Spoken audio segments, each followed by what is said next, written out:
ಯಾಕಂದ್ರೆ ಇವರ ರಕ್ತದಲ್ಲೇ, ಇವರ DNA ಪ್ರಜಾಪ್ರಭುತ್ವವನ್ನ ಹಾಳು ಮಾಡುವಂಥದ್ದು, ಸಂವಿಧಾನಕ್ಕೆ ಅಪಚಾರ ಮಾಡುವಂಥದ್ದು, ಅಂಬೇಡ್ಕರ್ ಅವರ ಸಂವಿಧಾನವನ್ನ ಈ ದೇಶದಲ್ಲಿ ಯಾರಾದರೂ ಅತಿ ಹೆಚ್ಚು ಬಾರಿ ತಿದ್ದುಪಡಿ ಮಾಡಿದ್ರೆ ಅದು ಕಾಂಗ್ರೆಸ್ ಹೈಯೆಸ್ಟ್. ಈಗ ಗವರ್ನರ್ ಅವರ ಅಧಿಕಾರವನ್ನ ಮೊಟಕು ಮಾಡ್ತಾ ಇದ್ದಾರೆ. ಅವ್ರಿಗೆ ಏನೇನು ಸಂವಿಧಾನದತ್ತವಾಗಿ ಅಧಿಕಾರಗಳನ್ನು ಕೊಟ್ಟಿತ್ತು ಅದನ್ನ ಮೊಟಕು ಮಾಡುವಂಥದ್ದು, ವಿಶ್ವವಿದ್ಯಾಲಯಗಳಿಗೆ ಅವರ ಅಧಿಕಾರವನ್ನ ಮೊಟಕು ಮಾಡುವಂಥದ್ದು, ನೇಮಕಾತಿ ಮಾಡುವಂಥದ್ದು, ಸೂಪರ್ವೈಸ್ ಮಾಡುವಂಥದ್ದು. ಅದರ ಜೊತೆಗೆ ಬಿಲ್ಲುಗಳು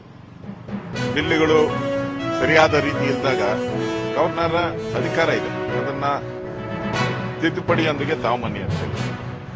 ಈಗ ಮೈಕ್ರೋ ಫೈನಾನ್ಸ್ ಬಿಲ್ ಬಂತು, ಅದರಲ್ಲಿ ಅವ್ರು ಏನ್ ಬರೆದಿದ್ದಾರೆ, ದೇಶದ ಕಾನೂನು ಪ್ರಕಾರ RBI ರೂಲ್ಸ್ ಏನಿದೆ ಅದರ ಪ್ರಕಾರ ನೀವು ಕಳಿಸಿ ಅಂತ ಹೇಳಿದ್ದಾರೆ. ಅದಕ್ಕೆ ಬೊಬ್ಬೆ ಹೊಡೆಯಕ್ಕೆ ಶುರು ಮಾಡಿದ್ರು.